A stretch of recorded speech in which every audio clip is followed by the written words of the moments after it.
legends. Hope you're all well. So this week's theme has been around like mindset mastery, and today we're going to talk about one of the most important factors in regards to cultivating a functional mindset or a healthy mindset, and that's reframing negative beliefs. So it's something that we all go through. It's something that is essential to our growth. If we think about the mind and why mindset is so important and why so many people talk about it, if we think about it, it's the first entry point for all the energy that we receive, in the physical, the energetical, and the spiritual. We have all of our senses refer there first and foremost before we filter them based on our stories, our beliefs, our values, and our identity. Same goes for our energy and the spirit, right? Crown and our consciousness. It's where we receive energy from all around us. And so it's the first filter point, and that's why it's so important. It really does set the tone for the rest of the day, because it sets the tone for how that energy then flows through the rest of your body and then comes back out into reality. So what is a belief first and foremost? Just a story that we tell ourselves, right? A story that feeds a belief, which creates a value, which then forms our identity. And if we think about the word belief, it has lie in the middle of it. So generally there are just lies that we tell ourselves that make ourselves feel better or make ourselves fit in with wherever we're at in our current status. And that's where we all start out with, most of them forming beliefs or beliefs. And then slowly over time we start to shift them and then live more in those beliefs, right? So how do we actually reframe them? And this is an important thing. There's many different ways. There's a stack of different ways. We're going to talk about a quick little reframe now. Like say for example, something that most people struggle with is the worthiness, the self-worth thing. The I am unworthy of this, of creating this, especially when we start to talk about vision. When we start to think about being something more with our lives, it's easy to drop into this worthiness space. And a beautiful little reframe for me is just stopping and breathing and just thinking about that. Seeing it as a lesson. What does it mean about where I'm at? Not associating to the negative aspect of it. And just seeing it as a positive, that there is room to grow. There is things. I'm on a journey. I'm going to mine the gold of this situation. And from a breathing point of view, what I love to do is just take a moment to stop and breathe in like confidence, right? For example, confidence. So on the intake, breathing in confidence, and then just breathing out self-doubt. Maybe you want to breathe in connection and breathe out disconnection. Whatever that belief is and however you feel like the lesson is to reprogram it, breathe that in, breathe out the unworthiness. I want to breathe in self-worth, breathe out unworthiness, and that's a really powerful process just to get yourself in the flow. But what about from a more structured point of view? So we're going to talk about the breathe, observe, decide framework that we've spoken about a fair bit, but more so in a rite of passage sense and either communitas or liminal mindset space.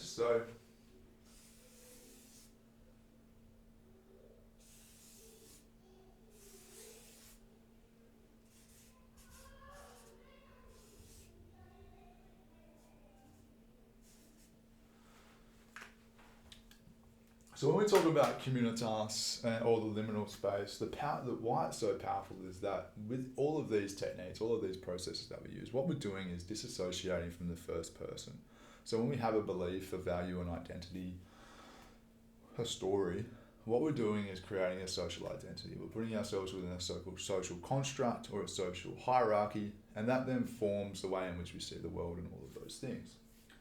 What these exercises do, and what every exercise or practice and modality does, it allows us to disconnect and find peace within our body.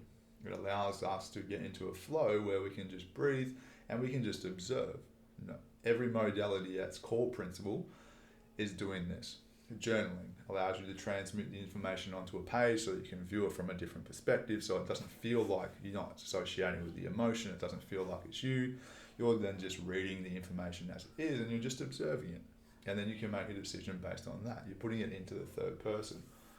No different when we do the B.O.D framework, when we do the breathe, observe and decide. We breathe, which is here and now. So you might have seen this. If you're familiar with the communitas and the liminal framework of bringing out of the present, removing yourself from the social hierarchy, stepping into this communitas space where we don't have an identity, we've let go of everything, right? We're just there, we're just floating, we're observing.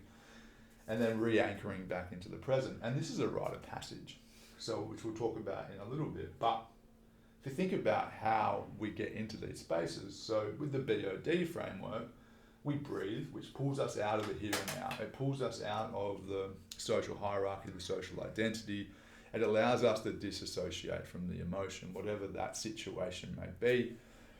It allows us to breathe.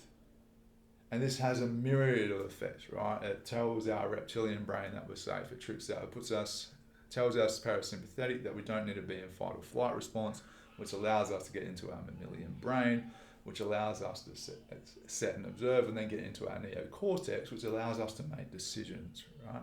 Find a path forward, follow a path, get on board. And that's why breathing is so important. That's why breath work is so important. And that's why, realistically, if you focus on your breath more often than not, it's one of the things that you do the most of every single day. And so we should probably focus on it a little bit more. So if you're struggling with stress, start box breathing in the morning, start using B.O.D throughout the day, and you're going to find that all of a sudden that stress doesn't have as much impact. But the importance here is that that breath allows us to pull ourselves out of the first person. It allows us to disassociate from the emotional attachment of what is going on, the emotional attachment of the situation, and put ourselves into this communitas space or this liminal space. And I like to refer to this as the observer or the third person space, because that's what we're doing, and we do this through rite of passage, right? So in an official rite of passage, you would be pulled out of your current social construct, your support systems, all of the identity, where you're at. You would be pulled out of that, and you would be put out into your own perspective, and you would have elders to guide you, give you wisdom to be able to reframe, reassociate, create your new identity, and then come back into the reality and finish your rite of passage. But when we're outside of those major rite of passage moments and we don't have elders, we put ourselves into this third person space, and that allows us to do the same thing, to put that information outside of our body or receive it from a different way. So think journaling, think meditation, think spirit animals, guides, the voice inside your head, right? Doing that from a functional point of view, connecting with that, maybe higher self work, mirror work, all of those tools. What they're doing is they are allowing our consciousness to receive information in a different light from a third person party. I'm a believer that all the different aspects of our consciousness that we talk about, spirit animals, guides, entities, all of those things are just aspects of our consciousness that we utilize to receive information in the third person so that we can understand it. Because how often have you received feedback from someone and gone, oh yeah, I knew that. We just need it to come back from a third person point of view. We need that reassurance, that confirmation. We're mammals, so we like safety in numbers, and so having that confirmation allows it to go from one person's perspective to two people's perspective, and then all of a sudden that's like, cool, there's an even number, I've got confirmation, I can move forward. And that's all we're doing in this space. But what a lot of people don't really talk about when it comes to the liminal or the communitas, and when we re-anchor ourselves back into the present, and when we reform these identities, and when we reform our beliefs and who we are, which is what we're doing in here. We're doing a rite of passage, right? We're letting go. We're connecting with a death cycle, essentially. So we're letting go of the current belief. We're allowing that version of ourselves to die, which we have to do to get into this space, to really get into this liminal or communitas space without attachment. We have to let that version die. We have to be prepared to let that version die, which then allows us to create a new, right? Reshape that energy, reshape the energy of ourselves. And it's often not talked about in this transition back. A lot of the time we just get into this liminal space, we receive that information, and then we come back. But it's so important, and this is where vision is so important, because we really need to anchor back into our vision before we come back into and finish that rite of passage. So we let go, we come into this observer state, we receive that information that we need to, and then we utilize that information in that space in alignment with our vision. So we assess that information in alignment with our vision. we can see two paths. We can see that utilizing this information, there's two paths for me to take. I can go this way, which is in alignment with my vision, or I can go this way, which is not. And then we have a choice to make, and we make that choice, and then we come back in, and our mini little rite of passage is finished.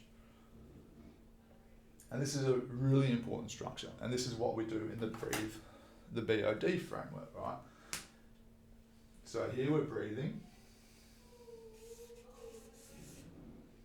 Up here we are observing, and then we're deciding in this transition back into reality, back into the new version of ourselves.